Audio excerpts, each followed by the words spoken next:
혹시 팔꿈치가 아파서 고생하신 적 있으세요? 대부분 그냥 좀 무리했나 보다 하고 넘기기 쉽잖아요. 근데 사실 그 통증 아무 데나 생기는 게 아니거든요. 통증이 느껴지는 바로 그 위치가 우리 몸이 보내는 아주 결정적인 신호고요. 또 원인을 찾아내는 열쇠가 됩니다. 자, 그래서 오늘은 이 팔꿈치 통증 지도를 같이 한번 펼쳐볼까 합니다. 첫 번째, 통증 위치가 도대체 왜 그렇게 중요한지부터 시작해서요. 바깥쪽, 안쪽, 그리고 앞쪽과 뒤쪽 통증은 뭐가 다른지 차례로 살펴볼 거고요. 마지막으로는 병원에서 실제로 쓰는 진단법까지. 여러분의 팔꿈치가 보내는 신호를 하나하나 같이 풀어가 볼 거예요. 자, 그럼 본격적으로 지도의 첫 부분부터 살펴보겠습니다. 위치가 핵심이다. 팔꿈치 통증을 제대로 이해하려면요, 가장 중요한 첫걸음이 바로 통증이 어디서 시작되는지 정확하게 아는 겁니다. 그냥 흔한 통증이라고 해서 무시하면 안 돼요. 어쩌면 지금 여러분의 팔꿈치는 뭔가 중요한 메시지를 보내고 있는 걸지도 모릅니다. 우리 한번 그 메시지에 귀를 기울여 보시죠. 자, 우리 통증 지도의 첫 번째 목적지는 바로 팔꿈치 바깥쪽, 그러니까 외측입니다.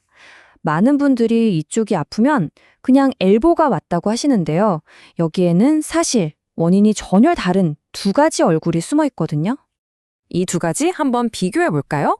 먼저 왼쪽이 우리가 흔히 아는 테니스 엘보예요. 손목을 위로 젖히게 하는 힘줄에 문제가 생긴 건데요.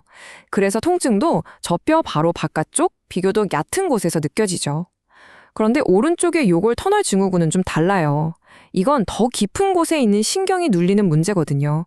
그래서 통증도 뭔가 묵직하고 쑤시는 느낌이 들고요. 가운데 손가락을 펼 때 통증이 확 심해지는 특징이 있습니다. 같은 바깥쪽이라도 정말 다르죠? 자, 이제 지도를 따라서 팔꿈치 안쪽으로 한번 가볼까요? 바깥쪽과 마찬가지로 이 안쪽 통증에도 서로 다른 두 가지 주요 원인이 있습니다.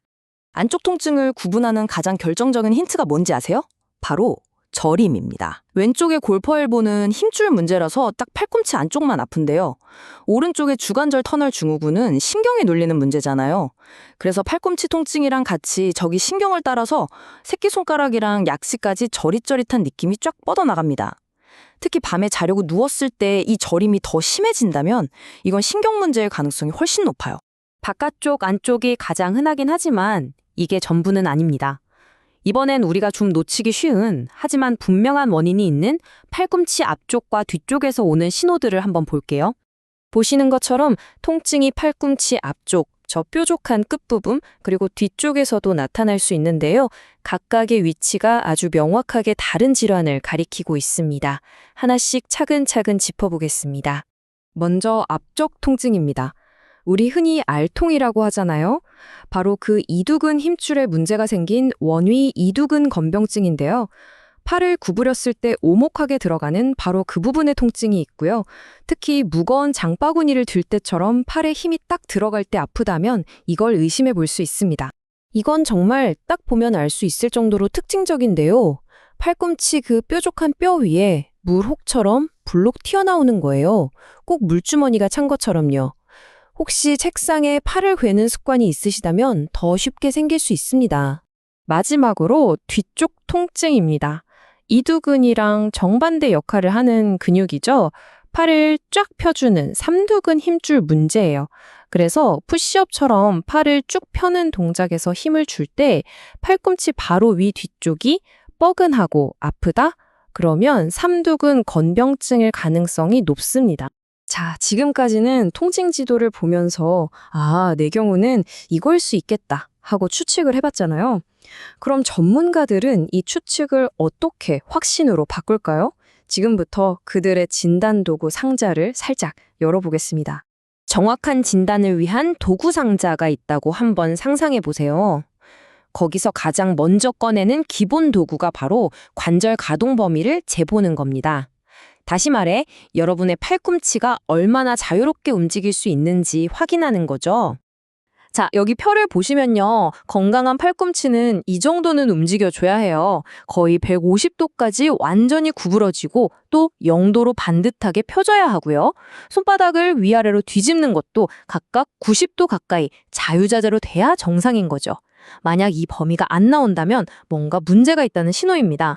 근데 관절이 잘 움직인다고 해서 다 괜찮은 건 아니거든요. 그래서 더 정밀한 도구를 쓰는 거죠.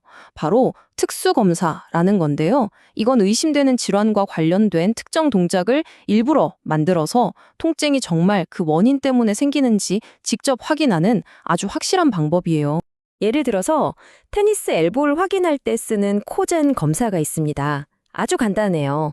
그림처럼 주먹을 쥐고 손목을 위로 꺾으려고 할 때 다른 사람이 그걸 못하게 막는 거예요. 바로 그때 팔꿈치 바깥쪽 바로 그 지점이 딱 아프다? 그럼 테니스 엘보 진단에 아주 가까워지는 겁니다. 이건 신경 문제를 확인하는 티넬 징후 검사인데요. 그림처럼 팔꿈치 안쪽에 움푹 들어간 그 신경 지나가는 길을 손가락으로 가볍게 톡톡 두드려 보는 거예요.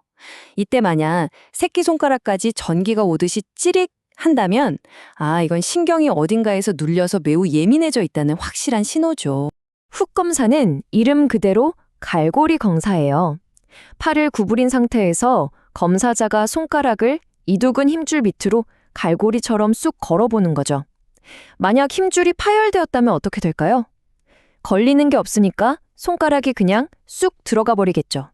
아주 직관적인 검사법입니다. 결국 핵심은 이 한 문장으로 요약할 수 있습니다. 여러분의 통증에는 위치가 있고 그 위치에는 이야기가 있으며 그 이야기에는 진단이 있습니다. 여러분의 통증은 그냥 불편한 게 아니라 원인을 알려주는 내비게이션과 같은 거예요. 자, 오늘 이렇게 통증의 지도를 함께 살펴봤는데 어떠셨나요?